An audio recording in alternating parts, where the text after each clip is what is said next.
तो हाय साथियों, आप लोगों का वंदे मातरम स्टडी पॉइंट में हार्दिक स्वागत, वंदन, अभिनंदन करते हैं।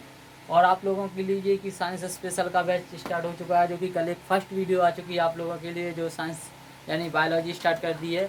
तो बायोलॉजी के बारे में एक अपन ने शुरुआत जानी कि कैसे बायोलॉजी की उत्पत्ति हुई, क्या होगा। ठीक है, तो आज अपन एक टॉपिक पढ़ते हैं जिसका नाम है कि रक्त परिसंचरण तंत्र, सर्कुलेटरी सिस्टम। तो सर्कुलेटरी सिस्टम है रक्त परिसंचरण तंत्र, रक्त की उत्पत्ति कैसे हुई और किन किन चीज़ों से मिलकर रक्त बना है। तो ये सारी चीज़ अपन लोग पढ़ेंगे। ठीक है, तो सबसे पहला पॉइंट आपके लिए है कि रक्त का अध्ययन क्या कहलाता है। तो सबसे पहला पॉइंट है, रक्त का अध्ययन कहलाता है हेमेटोलॉजी। ठीक है, तो रक्त का अध्ययन दोस्तों कहलाता है हेमेटोलॉजी, ये लिख दिया आपके लिए। और फिर आप देखिए कि रक्त कैसे बनता है। तो रक्त एक तरल संयोजी ऊतक है, ठीक है दोस्तों, जो कि हमारे शरीर में बहता रहता है। और ये इसमें जो हृदय है वो पंप के रूप में कार्य करता है रक्त के साथ। ठीक है, और रक्त स्वाद में नमकीन और चिपचिपा होता है, जो कि हल्का सा क्षारीय प्रकृति का होता है। रक्त हल्का सा क्षारीय प्रकृति का होता है। क्षारीय प्रकृति यानी कि जिसका पीएच मान 7 से अधिक हो, यानी कि इसका पीएच मान 7 से 7.4 होता है। ठीक है दोस्तों, और जो अम्लीय प्रकृति होती है वो होती है कि 7 से नीचे। ठीक है, तो अगर ये क्षारीय प्रकृति है तो इसका पीएच मान 7 से ऊपर है और 7.4 है। ठीक है दोस्तों, और रक्त किन किन चीज़ों से मिलकर बना है वो और जान लीजिए। रक्त बना है सोडियम क्लोराइड NaCl और सोडियम बाइकार्बोनेट यानी कि NaHCO3, ये दो चीज़ों से मिलकर रक्त बना है। ठीक है दोस्तों, और रक्त की उत्पत्ति यानी कि जैसे जिन दो चीज़ों से बनकर मिलकर तो रक्त आकार में घटक, ये दोनों आकार में घटक हैं और इनसे मिलकर रक्त बना है NaCl NaHCO3 यानी सोडियम क्लोराइड सोडियम बाइकार्बोनेट। ठीक है, और अब रक्त की उत्पत्ति कहाँ से हुई। तो रक्त की उत्पत्ति भ्रूण के मीजोड्रम से हुई है। ठीक है दोस्तों, ये शब्द है एक भ्रूण का मीजोड्रम। भ्रूणी अवस्था वो होती है, एक गर्भपात की अवस्था होती है दोस्तों। तो भ्रूणी कौन सी अवस्था है, एक गर्भपात की अवस्था। तो उसी के मीजोडर्म, एक मीजोडर्म जो कि शरीर में एक तंत्र है, उससे रक्त की उत्पत्ति होती है।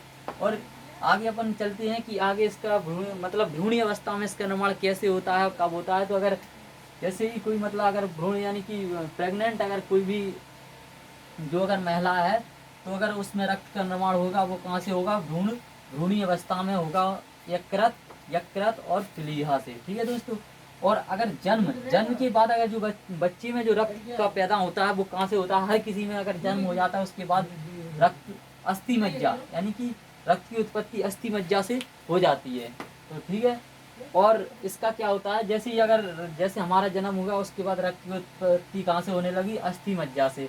और जब जन्म नहीं हुआ था उससे पहले कहाँ से होती थी, यकृत और प्लीहा से। ठीक है, और सबसे पहले रक्त की मतलब भ्रूण भ्रूण भ्रूण के मीजो सबसे पहले रक्त की उत्पत्ति यानी मनुष्य बना तो कहाँ से हुई, भ्रूण के मीजोडर्म से। ठीक है दोस्तों, ये अलग तीन अलग अलग क्वेश्चन थे। और रक्त की जो मात्रा है वो शरीर के कुल भार का कम से कम 7 से 8% है। ठीक है, यानी कि 5 से 6 लीटर। और जो स्त्रियां होती हैं उनमें आधा लीटर रक्त कम होता है। तो ये आप लोग जान लीजिए, जैसे कि कोई मनुष्य है उसमें 5 लीटर है, तो स्त्रियों में 4.5 लीटर होगा, यानी आधा लीटर रक्त कम होगा।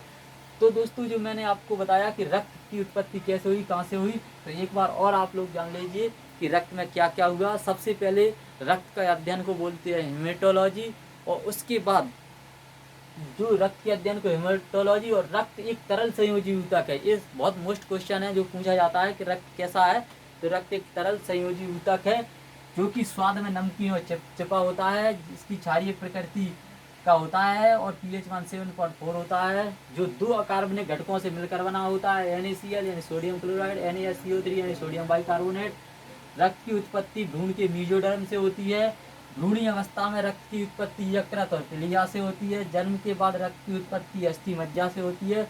और रक्त संपूर्ण शरीर का कम से कम 7 से 8% होता है, और जबकि 5 से 6 लीटर, 7 से 8% और 5 से 6 लीटर होता है। और स्त्रियों में आधा लीटर रक्त जो कि